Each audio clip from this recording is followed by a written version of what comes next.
Hey guys, welcome back to the Daily Special. Today we're going to make a herb roasted chicken. Now I'm going to spatchcock this chicken, which just means to cut the back out. I'm going to show you how to do that.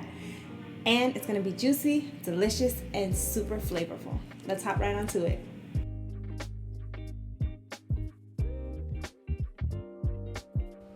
We're starting off with our whole chicken. I have some paper towels that I'm going to keep handy.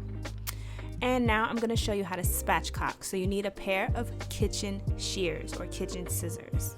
I'm locating the backbone of the chicken, and you can easily locate it by this little piece of tail on either side. You're going to make a cut.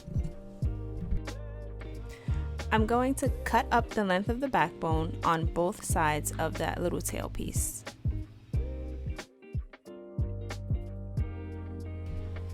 This process needs a lot of hand washing if you're not using gloves, so you're going to see me step away often to wash my hands.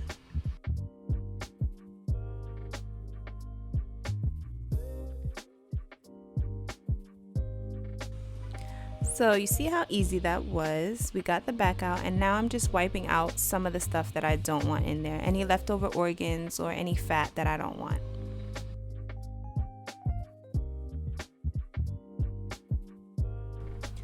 I'm flipping the bird over and placing it flat so that we can push down the breastplate. This cracks that breastbone right in the middle so that our chicken can be as flat as possible.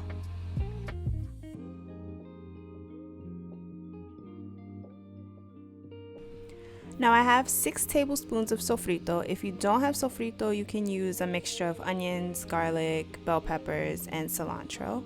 And I'm just adding olive oil and salt into that mixture.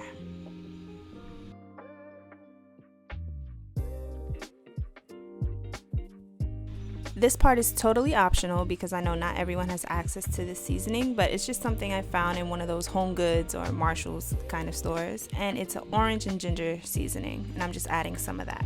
You don't have to if you don't have it.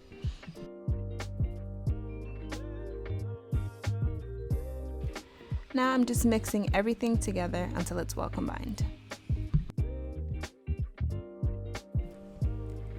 I'm using my finger to make pockets underneath the skin so that our sofrito mixture has a chance to get all the way under the skin on every part of the chicken.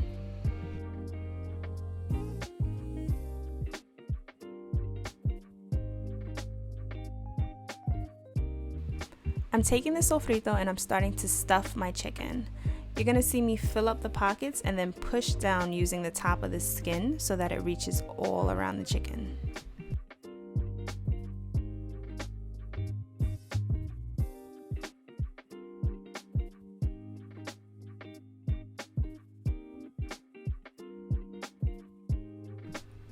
I'm flipping the bird over so that we can season the other side, because all sides need to be seasoned, don't forget. So I'm just spreading that, and I'm going to flip back over when I'm done.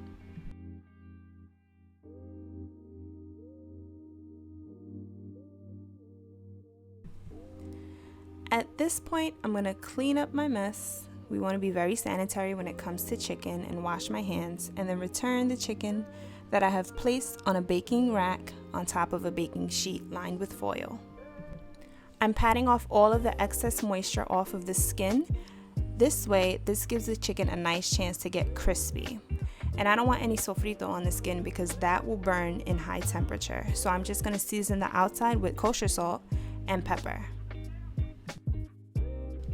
We're going to refrigerate this and let it marinate for about an hour and a half or overnight if you have the chance.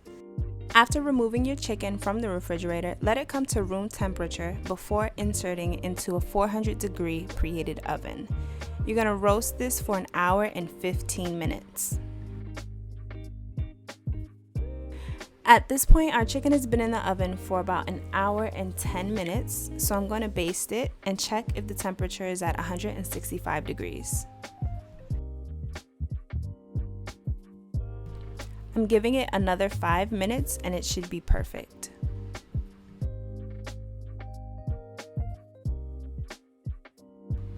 So that extra 5 minutes gave me a perfect reading of 165 degrees, and now I'm ready to take it out of the oven. The chicken is now perfect and perfectly roasted, so I'm gonna let it sit for about 10 minutes so that none of the juices run out when I'm ready to carve it. I flipped my cutting board over and have it cleaned, so now I'm transferring my chicken and I'm going to carve on here.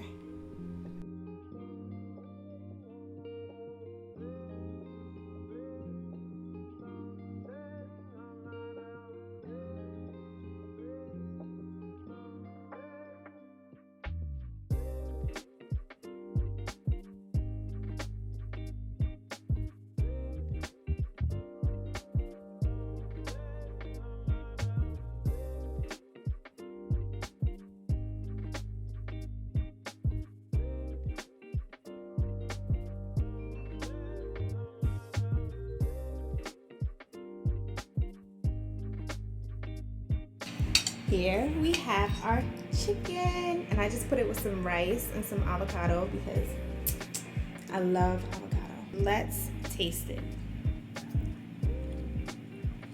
It's perfect. The breast meat is so juicy, and I'm not a breast girl. Like, I like dark meat, thighs, legs.